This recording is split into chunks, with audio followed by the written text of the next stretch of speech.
Okay,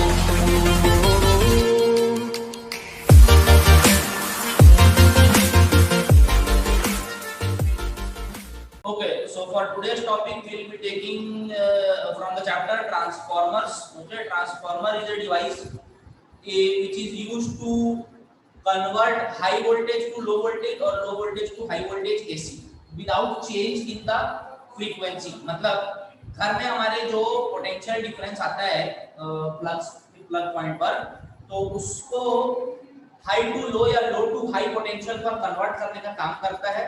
ठीक है, by the process of self induction, mutual induction, by the process or application of mutual induction. तो basically थोड़ा सा overview में हमको समझना है कि ट्रांसफार्मर काम कैसे करता है, प्लस इसका कितना मतलब कैसे आउटपुट लिया जाता है और कितना ट्रांसफर ऑफ करंट किया जा सकता है. ठीक है, तो what is a transformer? Basically we can write down the definition first. Transformer is a device. Yes, transformer is an electrical device. ये कोई मशीन नहीं है, ये क्या है? एक डिवाइस है. Transformer is an electric device for converting and alternating current, for converting and alternating current AC at low voltage into that of high voltage. Alternating current at low voltage into that of high voltage, into that of high voltage, और vice versa, और vice versa, VICE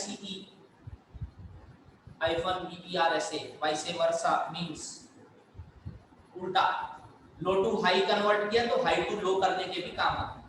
आप लोग जितने transformers अपने गली मोहल्ले में देखते हो, ये पूरे हाई टू लो कन्वर्ट करता है वोल्टेज को. ठीक है, नेक्स्ट लाइन पे लिखना, if it increases the input voltage it is called a step up transformer. Step up transformer, step up transformer. ठीक है, लो से हाई. क्या लो से हाई? वोल्टेज. ठीक है, सेकेंड लाइन में लिखना, if it increases decreases the input voltage, if it decreases the input voltage, तो ये क्या कहलाएगा? Step down transformer. मतलब हाई वोल्टेज से लो वोल्टेज, हाई वोल्टेज से लो वोल्टेज. ठीक है, हाई वोल्टेज से लो. तो दो टाइप के ट्रांसफार्मर होते हैं. तो भाई ये हमारे घर के पास में स्टेप डाउन ट्रांसफार्मर ही लगा होता है. अब बेसिक प्रिंसिपल क्या होता है, डायग्राम को देख करके समझो जरा सा. ट्रांसफार्मर में एक बॉक्स होता है जिसके अंदर एक कोर होता है. ठीक है, तो बेसिकली वो कोर ये है. क्या होता है कोर? एक आयरन का सॉलिड मेटालिक क्यूबॉइड टाइप का कुछ ऐसा दिखाई देता है. ठीक है, and that is made up of laminated course. मतलब बहुत सारी पतली पतली शीट्स को चिपका के, मतलब इन शीट्स के बीच में इंसुलेशन होता है और ऊपर से दबा के बनाया जाता है. सबको रीजन पता पड़ गया होगा कि काहे के लिए करते हैं ऐसा? Because to reduce the eddy current. ठीक है, एडी करंट मतलब क्या था? अगर बड़ा क्रॉस सेक्शन वाला कंडक्टर एक चेंजिंग करंट के बीच में रखा हुआ है, तो इसमें खुद में क्या प्रोड्यूस हो जाएगा? ईएमएफ प्रोड्यूस होगा और वो हीट कॉज करेगा एडी करंट के कारण, जिसको रिड्यूस करने के लिए, मिनिमाइज करने के लिए ट्रांसफार्मर में ऐसे करके कोर यूज होता है. अब कोर में होता है क्या? दो coils, primary and secondary coils. Primary coil वो कॉइल होता है जिसके अंदर हम इनपुट देते हैं, हमारा जो भी इनपुट होता है हमारा वो हम देते हैं. ठीक है, अब दूसरे साइड पर बाउंड होता है सेकेंडरी कॉइल. अब ये करता है कारनामा कि भाई अगर यहाँ से ट्रांसफर होके यहाँ पर वोल्टेज लो हो गया तो स्टेप डाउन कहलाएगा, और यहाँ पर लो से अगर हाई हो गया तो स्टेप अप कहलाएगा. कैसे ये स्टेप अप और स्टेप डाउन कर पाते हैं हम लोग, ये हम लोग डेरिवेशन की मदद से देखेंगे. ठीक है, सिंपल सा कंसेप्ट ये है कि अगर प्राइमरी कॉइल्स में नंबर ऑफ टर्न्स कम है और एसी जो हम दे रहे हैं वो फिक्स्ड है, ठीक है। और सेकेंडरी कॉइल में हम नंबर ऑफ टर्न्स को बढ़ा देते हैं, तो जितना हम बढ़ाएंगे उतना ज्यादा मेरे को वोल्टेज जंप मिलेगा। जंप मिलेगा मतलब बढ़ेगा, ठीक है। So by increasing the number of turns in the secondary coil we can increase the voltage. तो भाई सिंपल सी बात है, स्टेप अप ट्रांसफार्मर में प्राइमरी में नंबर ऑफ टर्न्स कम होंगे और सेकेंडरी में नंबर ऑफ टर्न्स ज्यादा होंगे। अगर इसको n1 बोलेंगे तो इधर पे n2, तो n1 लेस देन n2 हो जाएगा, n2 बड़ा होगा, ठीक है, नंबर ऑफ टर्न्स। और जस्ट उल्टे में क्या हो जाएगा, कम हो जाएगा, ठीक है। मतलब स्टेप डाउन में इधर क्या बोल सकते हैं, ज्यादा होगा, इधर पे कम होगा, ठीक। तो ये एक सिंबॉलिक रिप्रेजेंटेशन है जिसमें हम we are representing how a transformer looks, मतलब बेसिकली मेन पार्ट्स को दिखाते हैं। This coil represents primary coil, this coil represents secondary coil. The two lines which are placed parallel at the centre, ये denote करते हैं mutual coupling. Mutual coupling का मतलब अगर मैं ये लाइंस यहां से हटा देता हूं तो this does not have the reference, means यहां से यहां कोई ट्रांसफर नहीं हो रहा है, ये होता है। अगर मैं इसके बीच में ये दो लाइंस बना देता हूं, this denotes that they are inductively coupled, मतलब यहां से ईएमएफ का ट्रांसफर यहां हो रहा है, ये लाइन बनाने का मतलब ये होता है, ठीक है, सिंपल। तो प्राइमरी, अब ये देख के क्या समझ में आ रहा है, देखो इसमें ज्यादा नंबर ऑफ टर्न्स है, इसमें कम है, मतलब ये क्या है, स्टेप डाउन ट्रांसफार्मर। समझ में आ गया? तो ये थ्योरी हो गया। अब इसके बाद ना टाइप्स ऑफ ट्रांसफार्मर, एक तो ये हो गया based on what they are doing, conversion कैसा कर रहे हैं। एक और टाइप का क्लासिफिकेशन होता है कोर टाइप ट्रांसफार्मर, और एक और होता है इसका just opposite shell type transformer, ठीक है, शेल टाइप ट्रांसफार्मर। ये जो आप लोग देख रहे हो ये कोर टाइप ट्रांसफार्मर है, जिसमें देखो प्राइमरी और सेकेंडरी कॉइल अलग अलग कोर के ऊपर बाउंड है। मतलब देखो ये कोर का अलग पार्ट है, ये कोर का अलग पार्ट है, दोनों अलग अलग कोर्स के ऊपर बाइंडिंग किया हुआ है, ठीक है। तो ये होता है कोर टाइप ट्रांसफार्मर, ठीक है। एक और वेरी इफेक्टिव टाइप ट्रांसफार्मर होता है जिसमें इसको बोलते हैं शेल टाइप ट्रांसफार्मर। शेल मतलब क्या होता है, ऐसा कवर होता है ना, मतलब इसको शेल टाइप ट्रांसफार्मर इसीलिए बोला जाता है, एक सिंगल ऐसे करके कवरिंग होती है। अब मैं थोड़ा रफ बना रहा हूं,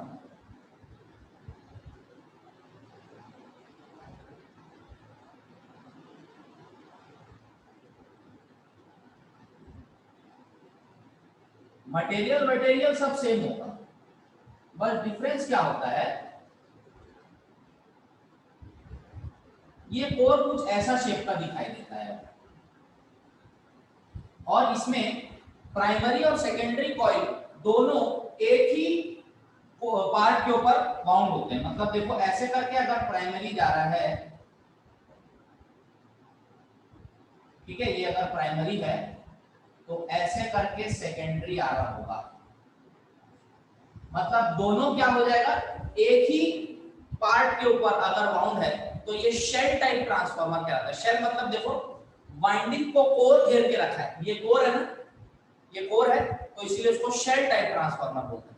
और इसमें क्या है, वाइंडिंग अलग है, वाइंडिंग कोर को घेर के रखा है, ये बोल सकते हैं। तो इसको क्या बोलते हैं हम लोग, कोर टाइप ट्रांसफार्मर, और ये टाइप होता है शेल टाइप।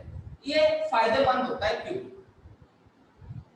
देखो बेसिकली करना क्या है, हमको ईएमएफ को इंड्यूस करना है इसके अंदर। यहाँ पर हम फ्लक्चुएटिंग एसी दिए, मतलब टाइम वेरिंग एसी दिए, करंट के हिसाब से मैग्नेटिक फील्ड प्रोड्यूस होगा। इस चेंजिंग मैग्नेटिक फील्ड करंट के कारण, अल्टरनेटिंग करंट के कारण, चेंजिंग मैग्नेटिक फील्ड के कारण इस सेकेंडरी कॉइल में इंड्यूस्ड ईएमएफ प्रोड्यूस होगा फैराडे लॉ के हिसाब से, ठीक है। और जो इंड्यूस्ड ईएमएफ होगा वो बेसिकली क्या हो रहा है, जितना फ्लक्स इस कॉइल से एसोसिएट हो रहा होगा उसी के ऊपर डिपेंड करेगा। तो जब यहाँ से फ्लक्स जितना प्रोड्यूस हो रहा है अगर वो पूरा का पूरा ट्रांसफर होता है तो कोई भी लॉस नहीं मिलेगा मेरे को, ठीक है। जितना करंट हम यहाँ पर दे रहे हैं, जितना वैल्यू, उतना हमको यहाँ पर मिलना चाहिए। बट फिर से क्या हो रहा है, देखो फिर से इसमें कॉमन एरिया नहीं है, थोड़ा सा गैप है, ठीक है। ये सब चीजें ओवरकम हो जाती है यहाँ पर शेल टाइप ट्रांसफार्मर में, क्योंकि पूरा कॉइल जो है उसका एरिया कॉमन है, तो कोई भी फ्लक्स लॉस तो होने से रहा, ठीक है। शेल टाइप ट्रांसफार्मर क्योंकि they are closely bound on the same part. तो भाई शेल टाइप ट्रांसफार्मर में शेल टाइप ट्रांसफार्मर में ये जो फ्लक्स ट्रांसफर का लॉस होता है इसको वैसे भी कम करता है। अच्छा, बहुत ही बढ़िया, सुनने की बात होगी। ये एक डिवाइस है, मशीन नहीं है। मशीन की एफिशिएंसी 50 से 55% मैक्सिमम होती है, 50% मैक्सिमम होती है। ये एक डिवाइस है, इसकी एफिशिएंसी 99% तक की जाती है। एफिशिएंसी का मतलब यहाँ पर काम क्या है इसका, करंट ट्रांसफर करना, ठीक है, high voltage to low, low to high, तो एनर्जी का लॉस नहीं होता, तो इसीलिए इसका 99% तक भी हमारा एफिशिएंसी देखा जाता है। बेस्ट ट्रांसफार्मर्स 97% के ऊपर वाले होते हैं, ठीक है। तो यहाँ पर ट्रांसफार्मर का काम तो समझ आ गया होगा बेस्ड ऑन दिस। अब वर्किंग कैसा होता है इसको हम देखते हैं, और डेरिवेशन में क्या क्या हमको करना है ये देखते हैं, ठीक है। इसमें एक टर्म आता है जिसको हम बोलते हैं ट्रांसफॉर्मेशन रेशियो, ठीक है। ट्रांसफॉर्मेशन रेशियो देखते हैं, ठीक है। तो अभी वर्किंग करके डाल देना इसमें। अच्छा, whenever you are told to explain transformer, क्या क्या चीजें एक्सप्लेन करनी है, प्रिंसिपल, अंडरलाइन प्रिंसिपल। तो क्या प्रिंसिपल है, it works on the principle of mutual induction. भाई एक कॉइल से एक कॉइल में इंड्यूस्ड करंट ट्रांसफर हो रहा है, मतलब ये म्यूचुअल इंडक्शन है, ठीक है। और नेक्स्ट क्या हो रहा है, पार्ट्स एक्सप्लेन करना है, ठीक है। कंस्ट्रक्शन, तो कंस्ट्रक्शन में जितना कहानी अभी बताया, जो पार्ट्स होता है, फिर उसमें डिवीजन होता है, प्राइमरी सेकेंडरी कॉइल, ये सब बताता है। इसके बाद आपका आता है वर्किंग, जो वर्किंग में हमको एक छोटा सा डेरिवेशन करना है, और लास्ट में हमारा लॉसेस आता है, मेन पार्ट है जिसमें लॉसेस इन ट्रांसफार्मर, वो जो 1 या 2% का लॉस होता है वो कहां पर होता है, उसमें भी 6 प्रकार की वैरायटी है, 4-5 प्रकार की, उतने वो हमको समझना क्यों ये, ठीक है। तो वर्किंग में सबसे पहला बात भैया, induced EMF in primary coil. देखो, induced EMF in primary coil अगर हम बोलते हैं, है ना, बोलने का मतलब है induced EMF in primary coil को E1 बोल रहे हैं अगर हम, ठीक है। Induced EMF in primary coil, E coil, E1, E1 is equal to, हम इसमें से करंट पास करते हैं, करंट पास कर कौन सा, एसी। तो इसके अंदर, खुद के अंदर भी तो एक सेल्फ इंडक्शन होगा, उसके अंदर जो टाइम वेरिंग करंट जा रहा है उसके कारण अंदर एक बैक ईएमएफ प्रोड्यूस होगा। तो इसमें जो नेट ईएमएफ आएगा वो ना ही मेरा अप्लाइड ईएमएफ होगा, और क्या बोलते हैं, ना ही बैक ईएमएफ के बराबर, दोनों के डिफरेंस के बराबर होगा, ठीक है। तो induced EMF in primary coil E1 is equal to, भैया हमको पता था d∅dt, ये था rate of change of flux associated with the secondary coil. अब इसमें नंबर ऑफ टर्न सपोज हम मानते हैं n1 है, ठीक है, तो माइनस n1 d∅1/dt, ये बोल सकते हैं हम, नॉट ∅1 ∅, तो n1 क्या है, number of turns associated with the first coil. First coil में कितना नंबर ऑफ टर्न्स है, इसको हम यहां लिख लेते हैं, भले n1 है और ये n2, ठीक। तो E1 is equal to minus n1 d∅dt flux associated with the coil. तो सिमिलरली माइनस क्यों लेंगे, ये क्या है, इंड्यूस्ड ईएमएफ है। इंड्यूस्ड ईएमएफ क्या होता है, इट इज फैराडे का लॉ सेकंड वाला क्या बोलता था, the induced EMF is such that it opposes its cause. तो ये हमारा जो करंट है जो हमने लगाया, इसके कारण भी उसमें इंड्यूस्ड ईएमएफ प्रोड्यूस होता है, सेल्फ इंडक्शन कंसेप्ट। वो कैसा प्रोड्यूस होता है, अपोजिट द कॉज। तो भाई करंट अगर ऐसा घूम रहा है तो इंड्यूस्ड ईएमएफ उल्टा जाएगा, ठीक है, it will oppose its cause, वहां से याद करना। Similarly induced EMF in secondary coil E2 is equals to minus N2 d∅dt, ये बोलेंगे हम लोग, ठीक है।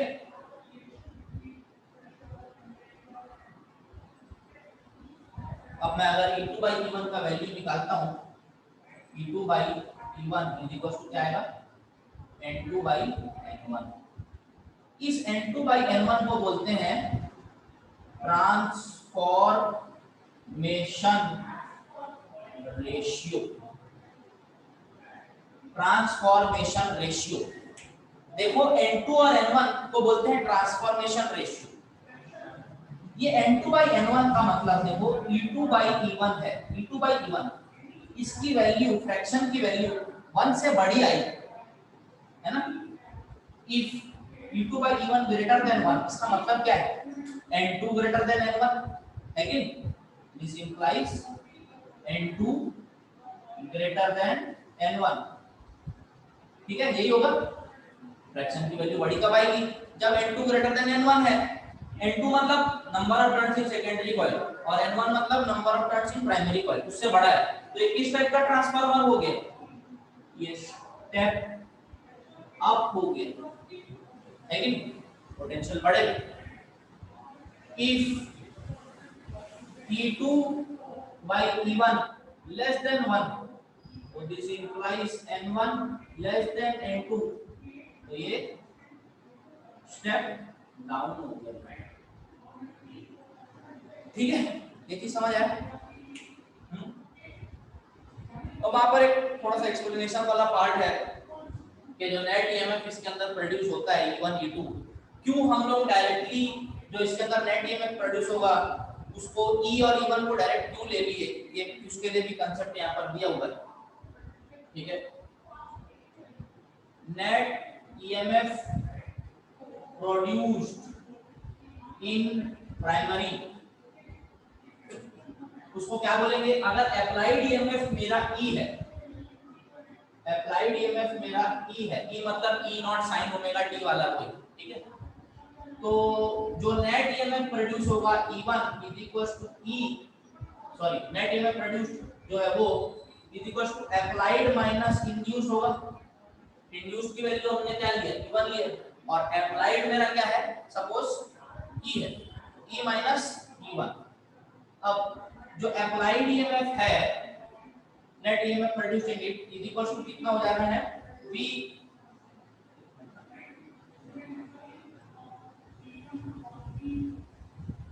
नेट ईएमएफ प्रोड्यूस को हम लोग रिजल्टेंट ईएमएफ E रिजल्टेंट कर देते हैं। ठीक है, E रिजल्टेंट, अब ये E के जगह पर मैं V into V is equal to IR होता है। ठीक है, तो ये E के जगह पर V बोलूंगा तो मेरा I इनटू R 1 हो जाएगा, माइनस ये वो पूरा वैल्यू माइनस ये, तो इसको मैं डायरेक्ट E1 ही लिख देता हूँ, यहाँ पर सीरीज कर लिया E1 ये ND5/dt। अब जब हम कॉइल की बात करते हैं, ट्रांसफार्मर कॉइल की ना, तो ट्रांसफार्मर कॉइल का कॉपर से बना होता है, प्लस इसकी कोटिंग वगैरह सही होती है। ठीक है, तो हम ये कोशिश करते हैं कि इसका रेजिस्टेंस बहुत कम हो, तो जब we are making the resistance of this coil, तो R क्या होता है, नेग्लिजिबल होता है,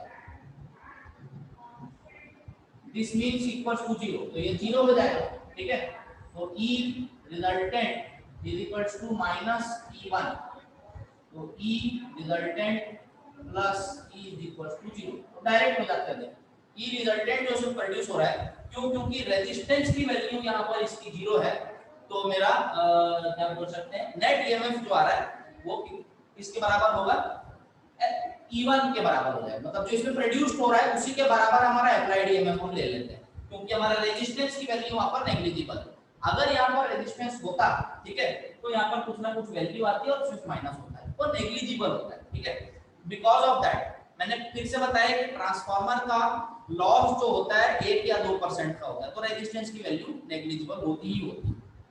ठीक, हाँ भाई, अब अगर मेरे को बोलते हैं कि ट्रांसफार्मर को हम अज्यूम करते हैं कि आइडियल ट्रांसफार्मर है और उसमें पावर लॉस कुछ भी नहीं हो रहा है, ठीक है, तो उस टाइम पर in ideal case power loss in transformer is equal to क्या होता है, 0, ये होगा। तो इसका मतलब क्या है, P1 is equal to P2, तो P is equal to VI formula आपको पता है, E1 I1 is equal to E2 I2 लिख सकता हूँ, है ना, तो इसका मतलब E1 by E2 is equal to I2 by I1, एक ये फॉर्मूला भी है हमारे पास। ठीक है, एक ये फॉर्मूला है। ठीक है, इसका मतलब क्या हो जाएगा, लास्ट में हम एक सब फॉर्मूले को समराइज करके अगर लिख दें, तो ट्रांसफार्मर के लिए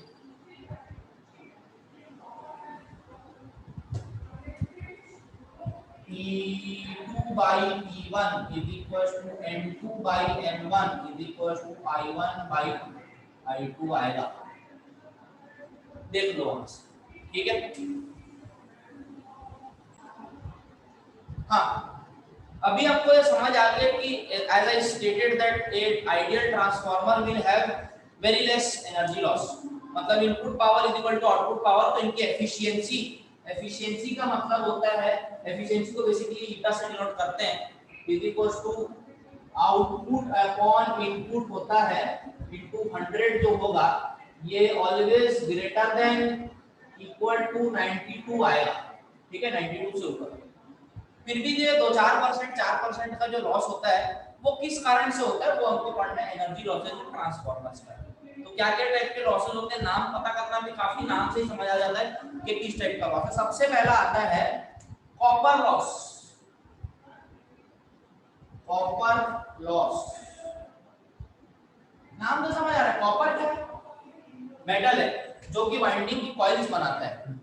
नहीं बोलने से भी बेस्ट कंडक्टर होने के बाद भी कुछ ना कुछ तो उसकी रेजिस्टिविटी होगी, तो वो रेजिस्टिविटी के कारण जो थोड़ा सा लॉस होता है करंट का, ठीक है, that is counted under copper loss. तो किसमें आता है, कॉपर लॉस में गिना जाता है, ठीक है, समझ आएगा। नेक्स्ट होता है एडी करंट लॉस, अभी बताया एडी करंट लॉस।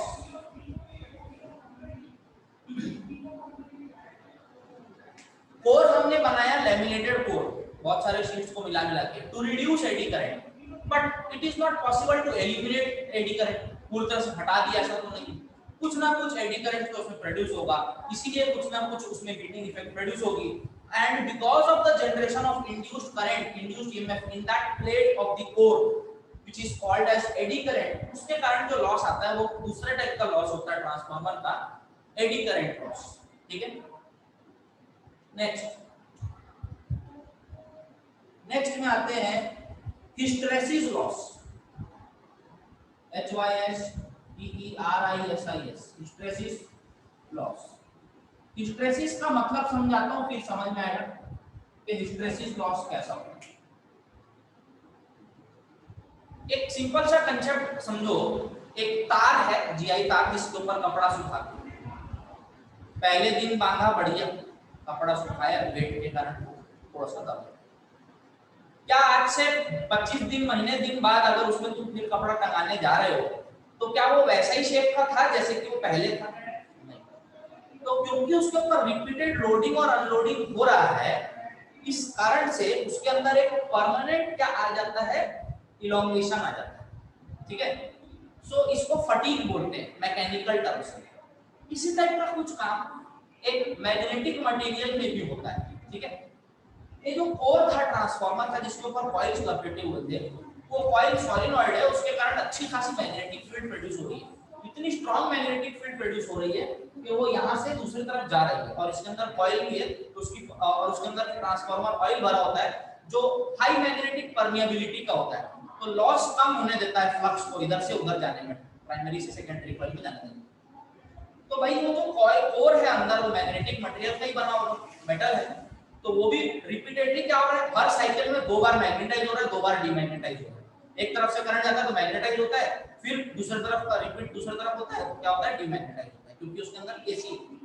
तो जब ये रिपीटेडली मैग्नेटाइज और डीमैग्नेटाइज होता रहता है तो मैग्नेटिक मटेरियल पे देखा जाता है कि if we plot the graph between current versus magnetism induced in it, not magnetic field, उसको बेसिकली एम बोलते हैं, है ना। उसमें क्या होता है, अगर हमने करंट के हिसाब से करंट बढ़ाया तो मैग्नेटिक इफेक्ट जो मटेरियल में प्रोड्यूस होगा वो भी बढ़ेगा, तो उसका ग्राफ ना ऐसे जाता है, ये जाता है, ठीक है। तो इसका मतलब अगर करंट को हम वापस कम करें, ये गया था ऐसे, तो ऐसे ही वापस भी आना चाहिए कि नहीं आना चाहिए, डीमैग्नेटाइज तो ऐसे होना चाहिए, बट वैसा नहीं आता, वो क्या करता है ऐसा।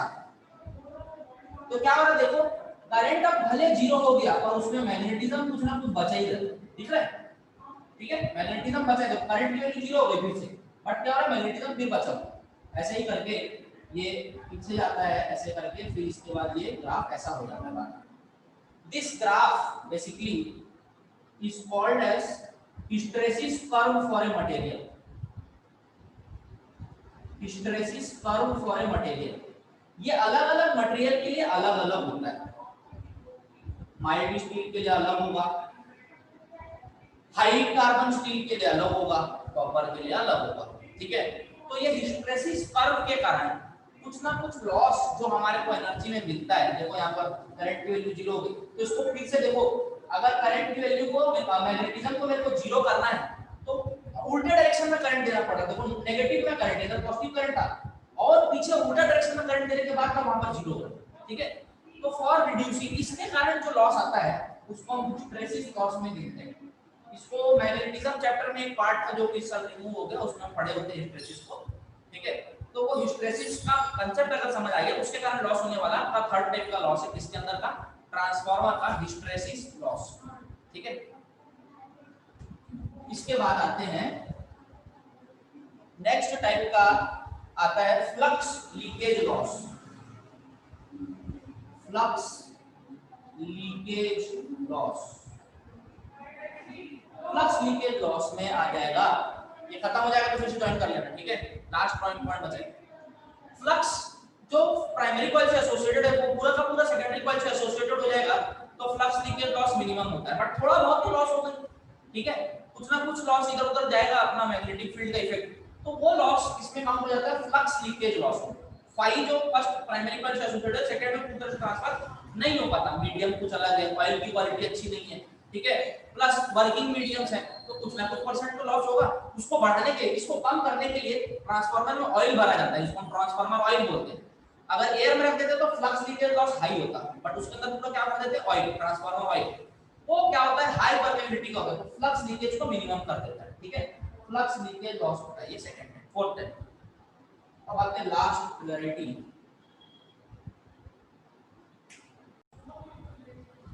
अब देखो ये लास्ट टाइप का जो लॉस होता है वो इसमें आ रहा है humming loss. If you would have passed alongside a transformer, अगर एक किसी ट्रांसफार्मर के बाजू से गुजरे होगे तो उसमें एक करके आवाज आती है, ठीक है, बाजू से जाते समय हमेशा आवाज आती है, ठीक है। और उस आवाज के कारण भी जो थोड़ा सा लॉस हो रहा है वो हमिंग लॉस होता है। वो क्यों होता है देखते हैं। जब भी ये एक अल्टरनेटिव करंट एक पूरा साइकिल कंप्लीट करता है तो रिपीटेडली हमने देखा कि वो कोर जो है मैग्नेटाइज भी हो रहा है और डीमैग्नेटाइज भी हो रहा है। मैग्नेटाइज बढ़ता है करंट के साथ, पीक वैल्यू के बाद फिर वो कम होता है, तो फिर से उसका मैग्नेटिज्म कम भी हो जाता है, मटेरियल उसका वही है। तो every time it is magnetised it expands by some value, मतलब वो थोड़ा सा फैलता है, दिमाग में लगा लो थोड़ा सा फैलता है, हल्का सा फैलता है। और जब भी वो फिर से डीमैग्नेटाइज होता है वो फिर से कॉन्ट्रैक्ट होता है। ये जो कोर होता है ना वो हमेशा क्या हो रहा है, बढ़ रहा है कम हो रहा है, बढ़ रहा है कम हो रहा है, बहुत कम वैल्यू से, अभी जितना मैं आर्क्स दिखा रहा होता ना नहीं, बहुत small value it is expanding and contracting, बार बार वो बढ़ रहा है कम हो रहा होता है, मतलब एक्सपांड होता है फिर थोड़ा हल्का सा value, and that elongation and compression again repeatedly is happening so fast, जितना फ्रीक्वेंसी है उसके हिसाब से, और वो क्रिएट करता है वो sound, humming sound, and that's why it is known as humming loss. तो वो वही कुछ ना कुछ उसको मैग्नेटाइज करके एक्सपांड करने में भी एनर्जी जा रही है और वो वापस कॉन्ट्रैक्ट हो रहा है, तो फिर से वो एनर्जी तो यूज अप हो गई, ठीक है। तो that energy which is getting lost in the repeated expansion and contraction of the core is coming under humming loss. जो बार-बार फैल रहा है एक्सपांड होते समय और फिर कॉन्ट्रैक्ट हो रहा है, ठीक है, और उसको करने के लिए जो एनर्जी जा रही है वो किसके अंदर आ जाती है, हमिंग लॉस में काउंट होती है, ठीक है। समझ आया सबको?